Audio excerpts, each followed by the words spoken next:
Yun pong showing ng Cinemalaya full-length entry na Tirik. Inaabangan na. Parang may kinalaman yata to sa mga EJK Tirik. ng Kandila. Oo. Ayun. Pwede rin. Tirik ng kandila. Oo. Hindi tirik. Oo. Tirik kasi nakatayo. Matinding nakatayo.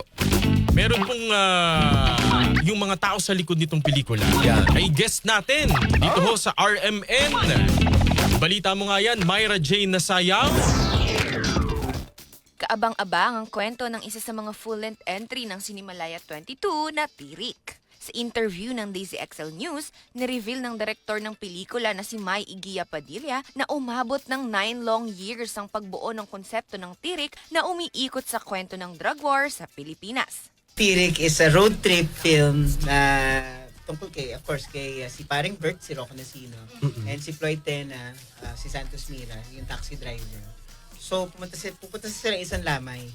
Kaso, marami nangyari, ganun. Tapos sinahabol sila na well, basically, yung Tirik, sinulat namin yan. Sinulat ni Charleston yung story, mga around 2017. Oh, 9 years. Yeah. Tapos nung medyo nabiyayaan kami sa sa Tanabata's Wife noong 2018. Binigay niya sa amin yung quote, yung kwento. Tapos ever since then sinasali ko na siya sa Cinemalaya. So since 2019 sinasali namin yung Tirik sa marami na siyang iterations na nangyari. So every time ngayon natanggap.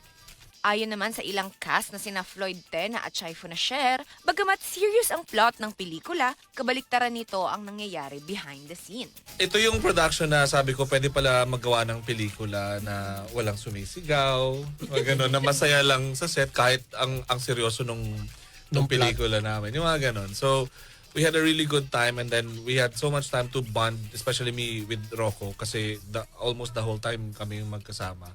Nakakatuwa siya na off-cam and on-cam.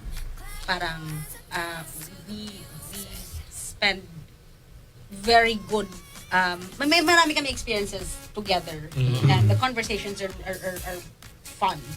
Pero pagdating naman on-cam, Focus. Lock in. Nakalock in. Yes. Alam mo yung gano'n. Tapos alam mong magsasaluhan kayo. Nagkaroon pa nga ng chance ang Laughter is the Best magazine show host na makipagkulitan sa tatlo habang dinidescribe in one word ang pelikula. O sige, one word. One word. Go, let's go. Paano ba? Chance. Okay. Chance. Miss Chan. Chance mo na, share?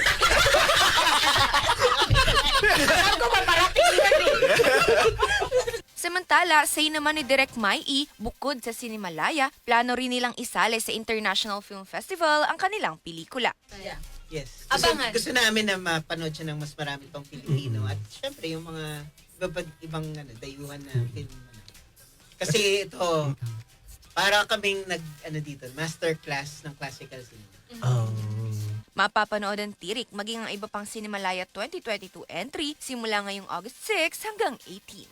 At yan ang ating showbiz chika ngayong araw ng Lunes. Ako si Myra Jane Nasayaw, Tatak RMN.